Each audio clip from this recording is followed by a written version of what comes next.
Hello বন্ধুরা, আশা করি তোমরা সবাই খুব ভালো আছো আর আমিও ভালো আছি। আমি তোমাদের সঙ্গে খুব তাড়াতাড়ি আরেকটি ভ্লগ নিয়ে চলে এলাম। এটা হলো ছট পুজোর দিন ভোরবেলার ভ্লগ। তো সকাল সকাল আমরা উঠে গিয়েছিলাম, প্রায় 4:30টার দিকে উঠে গিয়েছি আমাদের নদীর ঘাটে যাওয়ার জন্য, কারণ ওখানে ছট পূজা হচ্ছিল। তো আমি আর মা যাব, ও উঠেনি, তো আমরা দুজনেই যাব। তো আমরা এই যে রেডি হয়ে বেরিয়ে পড়েছি রাস্তায়। দেখো এখনও বেশ অন্ধকারই রয়েছে। তো যদিও আমরা 4:30টায় উঠেছিলাম, কিন্তু বেরোতে বেরোতে ওই 5টাই বেজে গিয়েছে। আর এই যে আমরা এখন যাচ্ছি ঘাটের দিকে, আর দেখো সামনেও অনেকেই যাচ্ছে। তো আমরা গিয়ে ভাবলাম যে হয়তো আমরা তাড়াতাড়ি যাচ্ছি, কিন্তু গিয়ে দেখি ঘাট পুরো ভর্তি, মানে আমরাই সব শেষেই হয়তো যাচ্ছি। তার আগেও অনেকেই চলে গিয়েছে, অন্ধকার থাকাতেই অনেকে চলে গিয়েছে। আমরাই অনেকটা লেটে গিয়ে পৌঁছালাম। এই যে দেখো আমাদের বাড়ির পাশে যে নদী আছে, সেখানে এই ছট পুজোর ঘাট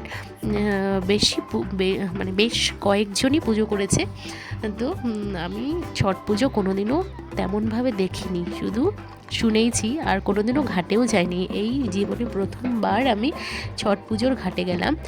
তো ওখানে থেকে এই যে নিচে দেখো নদীতে আর সব লোক দাঁড়িয়ে আছে, আর যারা পুজো করেছে তারাও দাঁড়িয়ে আছে। তো আমরা এক এক করে নিচের দিকে নামতে শুরু করলাম। রাস্তার থেকে নদীর নিচটা অনেকটাই নিচু। তো আমরা এই যে হেঁটে হেঁটে যাচ্ছি এই সরু রাস্তা দিয়ে, আমি মা দুজনেই যাচ্ছি, কারণ মা নাকি ওদের হাতে জল দেবে, যেটা খুব পুণ্যের কাজ। আমার ছট পুজো সম্পর্কে তেমন সত্যি কোনো ধারণা নেই। এই প্রথমবার আমার ছট পুজোর সঙ্গে মানে পরিচিতি। আমি কোনোদিনও এর আগে ছট পুজো দেখিও নি, আর এইভাবে ঘাটে তো আরোই যাইনি।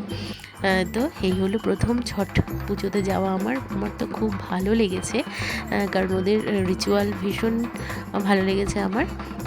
তো কথাই আছে না, ধর্ম যার যার, উৎসব সবার। তো সেই কারণেই যে কোনো উৎসব হলেই মন ভালো হয়ে যায়। আর যেহেতু একটা পুজো এটা, তো পুজোতে তো এমনি সবার মন ভালো হয়ে যায়। যে দেখো সবাই নদীতে দাঁড়িয়ে পড়েছে, ছট মানে সূর্য ওঠার অপেক্ষায় সবাই হাতে ধূপকাঠি নিয়ে স্নান করে ভেজা কাপড়ে হাত জোর করে দাঁড়িয়ে আছে, সূর্য দেবতাকে আহ্বান করছে। আর এই যে দেখো ঘাটে কত লোক, সবাই কি সুন্দর করে ঘাটটাকে সাজিয়েছে। আর এই যেখানে মা আর এক দিদি, বিউটি দি, দুজনেই নেমে পড়েছে নদীতে ওদের হাতে জল দেওয়ার জন্য। যারা নাকি উপোস করে পুজো করে, তাদের হাতে এভাবে জল দিলে মানে তারা যে পুণ্যটা করে ঠিক ততটাই নাকি পুণ্য তাদের হয়, যারা এই জলটা তাদের হাতে দেয়। তো মা আর বিউটি দি গিয়েছিল। তো প্রথমে আমি ভেবেছিলাম যে আমি নামবো না, কারণ আমার প্রচণ্ড ঠান্ডা লেগেছিল। কয়েকদিন থেকে আমি সর্দি কাশিতে ভুগছি, জ্বরও এসেছিলো। তো ভাবলাম মাও বললো যে তোকে নামতে হবে না, আর আমিও নিজে ভেবেছিলাম যে নামবো না, কারণ আমার শরীরটা যদি আবার খারাপ করে। তো তাই প্রথমে আমি উপর থেকেই দাঁড়িয়ে দাঁড়িয়ে ভিডিও করছিলাম। আর এই যে দেখো এখানে কত লোক দাঁড়িয়ে আছে, সবাই ডালা সাজিয়ে আছে। আর এই যে সবাই দূর থেকে দেখছি এখানে ঢাক বাজছে, বেশ বেশ উৎসবের আমেজেই রয়েছে সবাই। তো আমি চারপাশটা দেখছি কীরকমভাবে কে পুজো করছে, কে কী করছে, কীভাবে ঘাটে দাঁড়িয়ে আছে। কারণ সম্পূর্ণ তোমাদের আগেই বললাম যে এটা আমার